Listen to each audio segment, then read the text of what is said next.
Alechem, on est dans les Melechot Kotev Vemochek, de écrire ou d'effacer. Écrire, le Rabbi nous a dit, un Issur Torah, c'est quand on écrit deux lettres.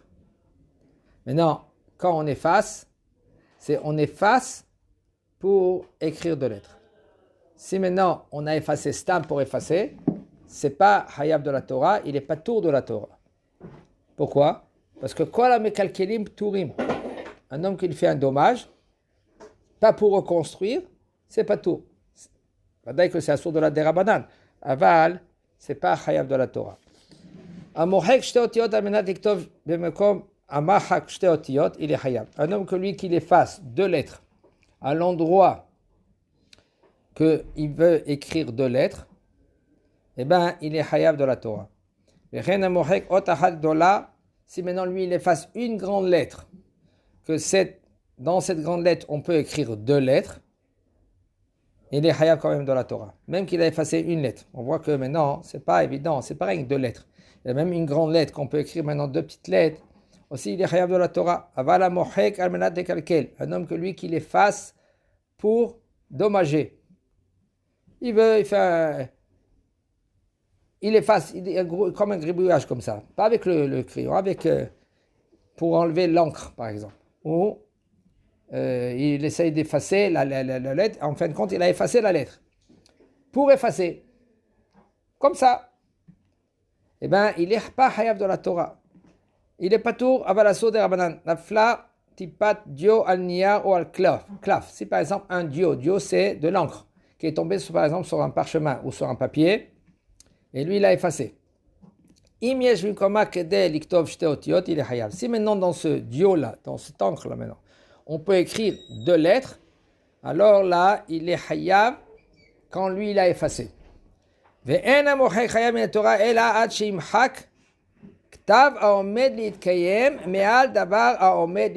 maintenant, il y a encore des raisons pour qu'il est hayab. C'est quoi? Quand est-ce qu'il est hayab? Quand lui, il efface sur un endroit que la lettre, elle résiste. 1, 2, et avec quelque chose qui résiste. D'accord? Par exemple, c'est de l'encre ou un feutre. Ah ben, si maintenant ça ne va pas résister, alors, ou c'est sur quelque chose qui ne va pas résister, il n'est pas hayab de la Torah, il est assour des Rabbanan. המוחק שתי אותיות על מנת לכתוב במקומן שתי אותיות שהוא חייב, זהו דווקא כשדעתו לכתוב במקומן שתי אותיות אחרות, משום שקלקול המחיקה גורם לתיקון טוב יותר.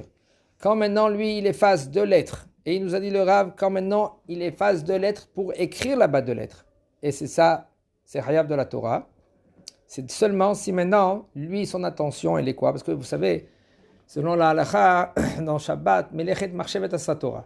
La Torah, elle a interdit l'attention de l'homme. L'attention, elle était quoi? D'effacer pour écrire. Mais si c'est effacer rien que pour effacer, il n'est pas hayab de la Torah, il est hayab il est assour des Rabbanan. Rachamim, ils ont mis une barrière de peur que lui, maintenant, il va... Un qui dit, c'est bon, moi, je efface pendant pour écrire. Maintenant, lui, là, sa pensée, elle est vraiment de écrire maintenant. Même que tu veux effacer maintenant.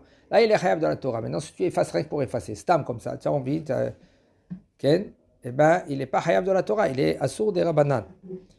Il dit, Rav, chez Zéou Dafka, chez Daato Liktov, quand maintenant il a l'intention d'écrire à la place des seules lettres qu'il les a effacées, deux lettres. Mishum Shekilkul Amerika Gorem le Tikkun, quand maintenant lui il efface. Pourquoi tu effaces? Tu effaces pour améliorer maintenant le Ktav, l'écriture. Là, il est hayab de la Torah.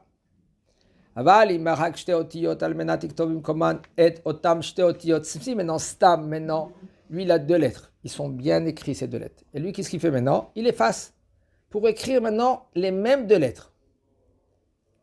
Il n'est pas hayab de la Torah. Il n'a rien fait. Qu'est-ce qu'il a fait? Il a effacé deux lettres. Et maintenant il écrit les mêmes deux lettres. Il n'est pas hayab de la Torah. Ça s'appelle mekalkel et pas metakel. Mekalkel, ça veut dire que lui, il dommage, mais lui, c'est pas qu'il améliore maintenant les lettres. Si par exemple les deux premières lettres qu'il a écrites, c'était des lettres qu'il les a écrites n'importe quoi. Pas beau, moche, par exemple un sofer. Lui, maintenant, il a écrit ces deux lettres-là. Et lui, maintenant, il va les arranger. Il les efface pour les arranger. Mais il est hayav de la Torah. Stam, de réécrire les mêmes lettres que tu n'as rien rajouté, il est assourd des rabbanan et pas hayav de la Torah. Maintenant, on verra Bezat Hashem au niveau des gâteaux. Au niveau des gâteaux, on a dit que la semaine dernière, quand quelqu'un, lui, maintenant, il fait des gâteaux avec des Happy Birthday, bat mitzvah, 12 ans, maintenant, il veut le manger pendant Shabbat. On verra, il y a des détails dans cela. C'est pas trop évident. Vadaï que nous, la halakha, il nous dit le Rav, il y a des conditions. Avant la halakha, c'est moutar. Parce que tu ne veux pas maintenant, tu veux être mécalquel. C'est mécalquel, il y a les lettres là-bas. Alors, c'est pas vraiment, tu veux effacer. Vadaï que peut-être il y aura un issour des rabbanan. Alors, on verra quand ça serait mieux de qu'est-ce que c'est mieux de faire. Comment c'est mieux de faire, de éviter les machloket. Ouga chez la harafiyaz, il faut aller à crème. Un gâteau après qu'on a fait le gâteau, ils ont mis dans la crème, ils ont fait par exemple du chocolat et ils ont écrit Happy Birthday. Mais Karadine, il nous dit le Rav, selon la halakha, on peut être mekel de couper ce gâteau, même avec les mains ou avec un couteau. Il n'y a aucun problème, ce n'est pas considéré comme tu effaces. Avaladif, l'ahmir, le shovra, bapé, mais c'est bien et c'est conseillé quand tu manges, là tu casses les lettres. Pas que quand tu coupes le gâteau, tu casses les lettres. Les lettres, ils restent entières. Si par exemple, il y a des gâteaux que dans le gâteau lui-même, il y a les lettres. Vous connaissez, il y a des petits beurres avec le chocolat. Et des fois, c'est écrit c'est gravé, voilà, c'est gravé. Ou par exemple, dans le chocolat, là, les petits carreaux de chocolat, il y a des fois des lettres. C'est moutard, tu peux les casser, il n'y a aucun problème. Pas besoin maintenant de prendre ce chocolat, maintenant de le casser où il n'y a pas les lettres. Tu le casses même dans les ben imaotiyot shokot, ben imaotiyot boltot, même si maintenant c'est un relief ou c'est dedans. Même à plus forte raison si maintenant c'est écrit avec ktav loazi. Ktav loazi, ça s'appelle des lettres étrangères. Parce qu'il y en a qui veulent dire qu'il n'y a rien du tout, il n'y a aucun problème de effacer, comme il y en a qui disent. Mais à la halakha, il faut faire attention à cela, c'est issour des rabbanan, ça c'est sûr. Issour de la Torah, si c'est maintenant, c'est des lettres qui sont ashurites. Ashurites, ça veut dire qu'ils sont carrés. Ça, c'est issour Torah. Donc, si tu as fait des autres lettres, et aussi, c'est loaz, étranger, alors il y en a qui disent que c'est moutar. Tout ce qu'on vient de dire, il nous dit le Rav, on parle d'un gâteau qu'elle a été écrite la veille de Shabbat. Mais par contre, un homme lui que maintenant, c'est très fréquent cela, c'est très fréquent. Ils ont préparé le gâteau, maintenant il vient la maman avec un tube, hein? Une douille, voilà, Chaim nous dit une douille. Et vient maintenant, elle commence à écrire. Vadaï que ça c'est assourd de faire cela. Même si maintenant c'est dans le gâteau, même si c'est en relief, c'est assourd de écrire les lettres, ces lettres-là.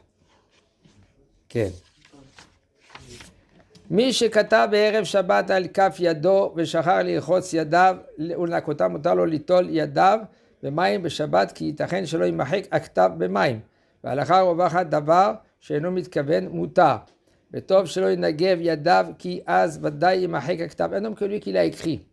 Vous savez que c'est pas trop conseillé d'écrire sur les mains.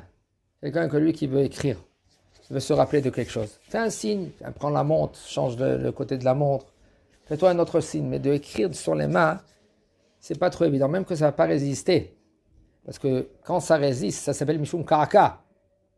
Karakua, c'est un lave de la Torah. D'avoir un karakua, on dit comment on a un karakua en français? Tatouage. C'est un tatouage. Voilà, un tatouage, c'est assourd de la Torah. Maintenant, de rester avec le tatouage, il n'y a pas assourd de la Torah. de faire le tatouage, c'est l'issur de la Torah. Maintenant qu'un homme que lui qui veut enlever ce tatouage parce que c'est pas trop de rester tout le temps avec ce tatouage là, c'est pas évident, c'est pas trop conseillé. Aujourd'hui il y a des lasers que ça peut enlever tout cela sans trace même. Ça enlève cela, ça dépend de quelle sorte de tatouage. Comme ça j'ai entendu quelqu'un que lui il dit c'est laser, ça coûte un peu de l'argent et puis il enlève ses tatouages. C'est mieux de cela parce que il y a des chélots dans les post-kim quand après 120 ans, le bonhomme, on doit l'enterrer. Est-ce qu'on doit l'enlever maintenant ce tatouage ou non? Okay? Même qu'après, il va se décomposer. Aval, toi, mon papa, maintenant, à la Khalemassé. Quand à la Khalemassé, on aura parlera Bezat Hashem. Il nous le rab, un homme que lui qui l'a écrit. Ça va s'effacer. Et lui, il a oublié la veille de Shabbat d'effacer cela. Il a oublié. Il dit quand même, tu peux laver tes mains. Rien que fais attention, il nous dit le rab. Parce que quand tu laves les mains, de ne pas effacer. Parce que quand tu laves les mains, c'est pas forcément ça va s'effacer. L'encre va être là, ici, encore dans la main. Puisque maintenant que tu n'as pas l'intention d'effacer, c'est muta. C'est sûr et certain qu'il ne faut pas essuyer les mains. Parce que c'est sûr que si tu vas essuyer les mains, qu'est-ce qui va se passer? Tu vas effacer. Même que c'est des rabbanan, ce n'est pas de la Torah. Tu ne vas pas maintenant réécrire maintenant sur ta main. Tu as marqué, et maintenant tu effaces. Pour effacer, tu mets calquel. Mais comme c'est un issour des rabbanan, un homme il croit que c'est un issour des rabbanan, attention, issour des rabbanan, c'est un issour des rabbanan. Le issour des rabbanan, c'est grave. C'est encore plus grave que issour Torah. Il y a des cas que Chachamim, ils ont dit que ce sera moutar. Comme par exemple, c'est issour des rabbanan, sur issour des rabbanan, mais comme ça, dans une peine de cause de peine, okay? Toi tu fais un issour des rabbanan, tu dis à un goy que lui il fait un issour des rabbanan, okay? Sur qu'il y a une peine, mishum mitzvah, ça sera moutar. Aval, c'est pas moutar, c'est moutar. Nous les séfarades, on est très machmirim sur Amira les goy par exemple. On n'a pas le droit de mettre maintenant, d'appeler un goy qui lui dit écoute, mets-moi la plaque. Nous les séfarades. Le goy, il ne peut pas mettre la plaque pour nous. Le manger, il est cuit. Le manger, il est cuit. Même qu'il est cuit, le manger. Le goy, il n'a pas le droit de prendre la plaque, même que tu lui fais... il comprend bien que tu mets la plaque. Tu n'as pas le droit de profiter du manger. Si c'est un ashkénaze, que lui, et tu l'appelles, tu dis, viens manger un peu la tefina séfarade, si tu peux manger chez moi. Il dit, d'accord, je peux manger chez toi. Tu l'as invité chez toi. Et lui, maintenant, tu lui dis, appelle au goy, qu'il met la plaque. Alors, il ne va pas lui dire, clair, mets la plaque. Il lui fait faire des allusions, qu'il met la plaque, et lui, il va manger l'ashkenaz, puisque lui, il mange nerechad nermea. C'est comme tu allumes une bougie, cette bougie, maintenant, pas Shabbat, tu peux allumer maintenant beaucoup d'autres bougies, parce que c'est la même flamme. C'est une flamme pour 100 bougies. Alors maintenant, lui, il a profité, il peut me faire profiter, moi, que je suis séfarade.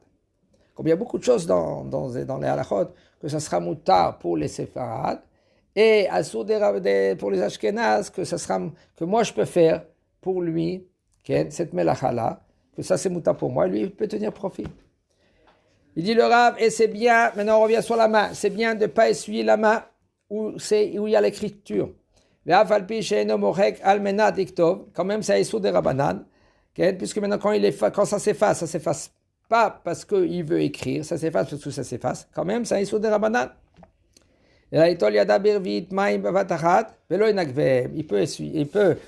peut essuyer autour de la main, et pas où il y a l'écriture. Si maintenant, par exemple, sa main, elle était pleine de l'encre. Si maintenant, ta main, elle est noire parce que maintenant, à cause du plat, tu peux te laver les mains comme il faut, avec du savon, peu importe quelle sorte de savon, même liquide ou même pas liquide. C'est bien d'utiliser le liquide, c'est mieux parce qu'on évite les marloquettes. Maintenant, nous les séfarades, même qu'un savon qui n'est pas liquide, c'est moutar. Tu peux te laver les mains parce que tes mains, ils ont pris maintenant de l'encre. et il n'y a aucun problème, ça ne s'appelle pas effacer. Vechem mutar la'asir haketem al yedei shifshuf im mitz limon vekadome. Il dit mutar. Il dit le Rav, vechem mutar la'asir haketem. Maintenant, s'il a une tache dans la main, il veut enlever maintenant cette tache-là. Il prend maintenant du citron et il frotte avec du citron pour enlever. Ça sera mutar. Mutar lekaner hasum vashirutim binyar iton. Akatu bektav loazim. Ven be mishum morek. Si par exemple il a un journal, excusez-moi, bon ça c'est des halachot qu'on doit apprendre. Avant il doit y aller aux toilettes. Il n'y a pas de papier. Il a du journal. En fait, quand le journal, si maintenant il va s'essuyer avec le journal, qu'est-ce qui va se passer? Hein? Eh bien, ça va s'effacer. Si c'est des journaux qui sont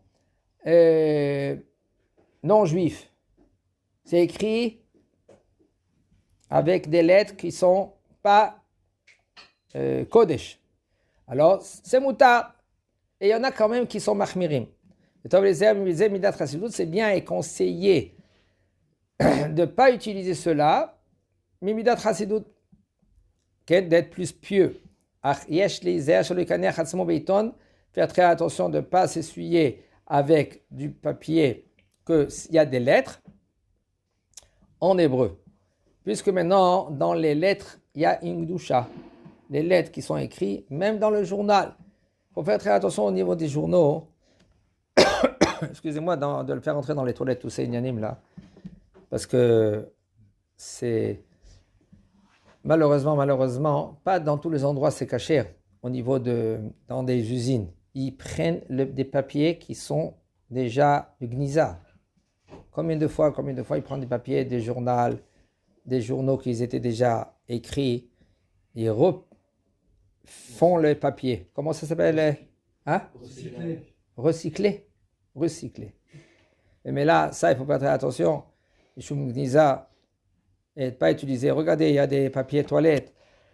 Dans les papiers toilettes, c'est écrit En chashash Hilul Shabbat. Il n'y a aucun problème de Hilul Shabbat. Il n'y a aucun problème de lettres qui sont Kodesh. Chazak Baruch.